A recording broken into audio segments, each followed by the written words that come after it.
Bienvenidos a esta nueva investigación. Hoy tenemos entre manos un misterio médico absolutamente fascinante y, la verdad, bastante inquietante, que se está desarrollando ahora mismo. Paso a paso vamos a seguirle la pista a un patógeno letal y muy escurridizo para entender qué está pasando exactamente. Comencemos a desentrañar los secretos detrás de los titulares. ¿Qué conecta exactamente un tranquilo viaje para observar aves en Sudamérica con un brote mortal a bordo de un crucero holandés? Literalmente parece el argumento de un thriller, ¿verdad? Pero es 100% real. En este análisis vamos a ir uniendo los puntos entre un ecosistema remoto y una crisis desatada en alta mar, desempaquetando este complejo rompecabezas pieza por pieza. 3. Ese es el trágico número de víctimas mortales a bordo del MV Ondius. Son 3 vidas perdidas rapidísimo desde que el barco zarpó.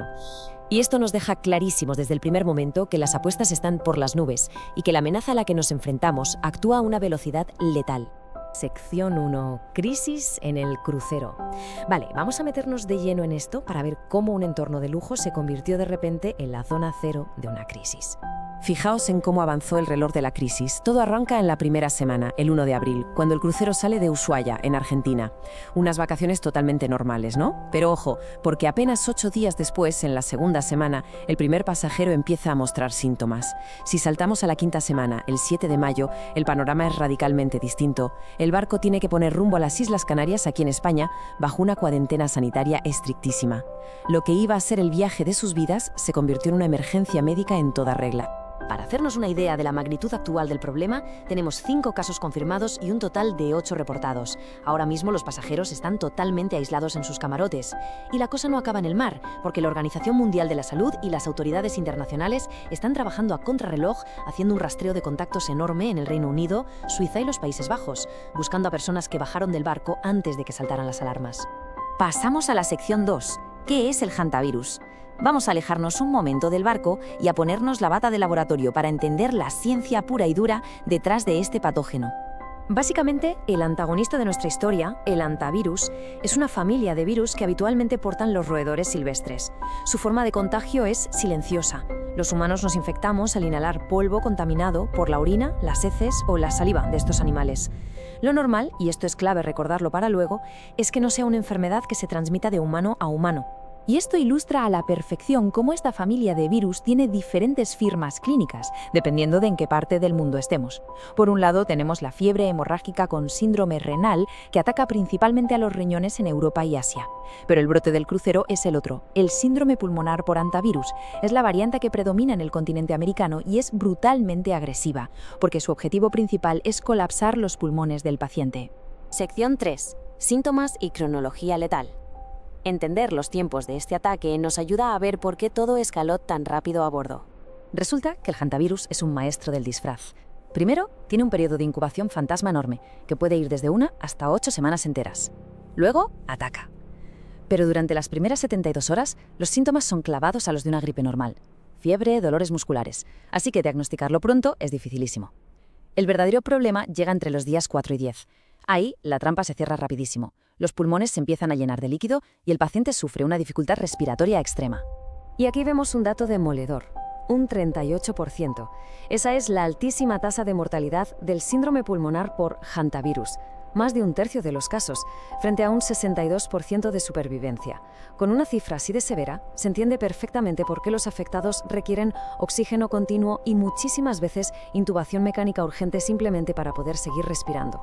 Sección 4. El origen del contagio. Sabiendo lo letal que es, la gran pregunta narrativa aquí es ¿cómo diablos logró este virus colarse en un crucero de lujo y completamente aislado? Volvamos a la zona cero. Todo empezó de la forma más inocente posible, una simple excursión.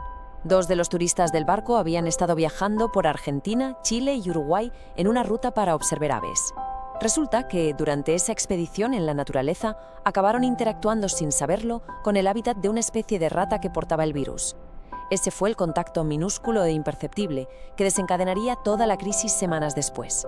La historia del llamado paciente cero es realmente trágica y conectó continentes enteros.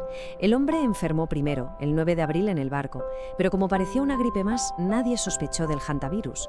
Su mujer desembarcó más tarde en la remota isla de Santa Helena, pero lamentablemente falleció al llegar a Johannesburgo, en Sudáfrica.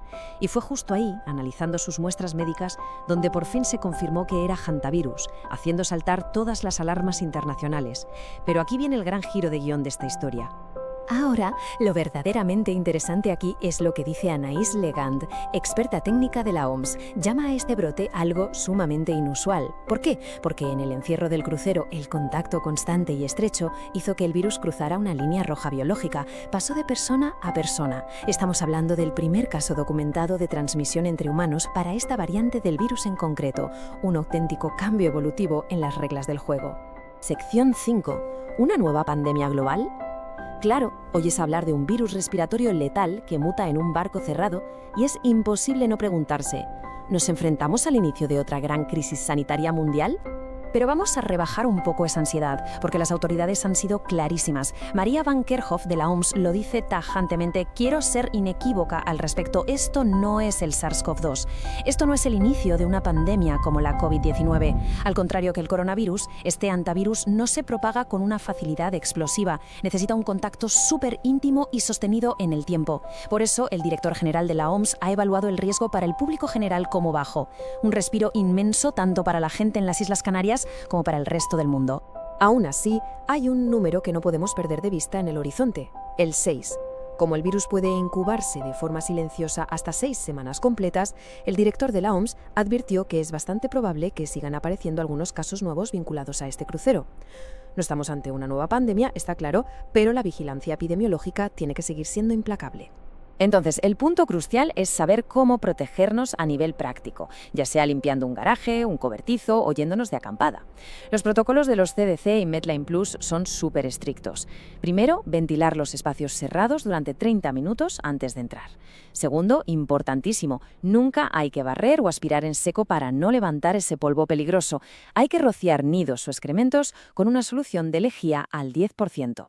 Tercero, usar guantes de goma para meter los desechos en bolsas seguras. Y cuarto, desinfectar a fondo todas las superficies duras. Para terminar, todo esto nos deja una pregunta fascinante en la que pensar. A medida que el turismo global nos empuja a explorar ecosistemas cada vez más remotos, ¿cómo podemos equilibrar nuestras ganas de aventura con esos riesgos microscópicos e invisibles que esconde la naturaleza? Es un debate increíble. El oscuro misterio del MB-Ondios nos demuestra que al final del día nuestra mejor herramienta de supervivencia siempre será estar bien informados y mantener la precaución ante lo desconocido. Gracias por acompañarnos en este análisis.